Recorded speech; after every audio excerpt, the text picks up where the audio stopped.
അസ്സലാമു അലൈക്കും വറഹ്മത്തുള്ളാഹി. പരിശുദ്ധ ഖുർആനിലൂടെ അല്ലാഹു സുബ്ഹാനഹു വ തആല പറയുകയാണ്, ഖുൽ സീറൂ ഫിൽ അർള് ഫൻളുറൂ കൈഫ ബദഅൽ ഖൽഖ്. നിങ്ങൾ ഭൂമിയിലൂടെ സഞ്ചരിക്കൂ, എന്നിട്ട് എങ്ങനെയാണ് ഭൂമിയെ സൃഷ്ടിച്ചത് എന്നതിനെക്കുറിച്ച് നാം പഠിക്കുക. അത് നമുക്കെല്ലാവർക്കും അറിയാവുന്നതാണ്. അല്ലാഹു സുബ്ഹാനഹു വ തആല ഈ ഭൂമിയിൽ ഒരുപാട് മലകളും പുഴകളും അതുപോലെ തന്നെ അരുവികളുമൊക്കെ സൃഷ്ടിച്ചിട്ടുണ്ട്. അതുപോലെയുള്ള ഒട്ടനവധി അരുവികൾ നമുക്ക് പ്രത്യേകിച്ച് മഴക്കാലങ്ങളിൽ കാണാൻ സാധിക്കും.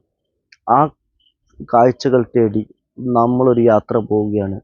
ഇൻഷാ അല്ലാഹ്. അല്ലാഹു സുബ്ഹാനഹു വ തആല നമ്മുടെ യാത്രയൊക്കെ സന്തോഷത്തിലാക്കി തരുമാറാകട്ടെ. അസ്സലാമു അലൈക്കും വറഹ്മത്തുള്ളാഹി തആല വബറകാതുഹു. ഈ ഒരു സീരീസ് കാരണം വ്യാഴാഴ്ച നമ്മൾ അപ്ലോഡ് ചെയ്യുന്ന വീഡിയോ ഈ വ്യാഴാഴ്ച ഉണ്ടായിരിക്കുന്നതല്ല, അഥവാ ഓഗസ്റ്റ് 7 വ്യാഴാഴ്ച നമ്മുടെ വീഡിയോ പബ്ലിഷ് ചെയ്യുന്നതല്ല.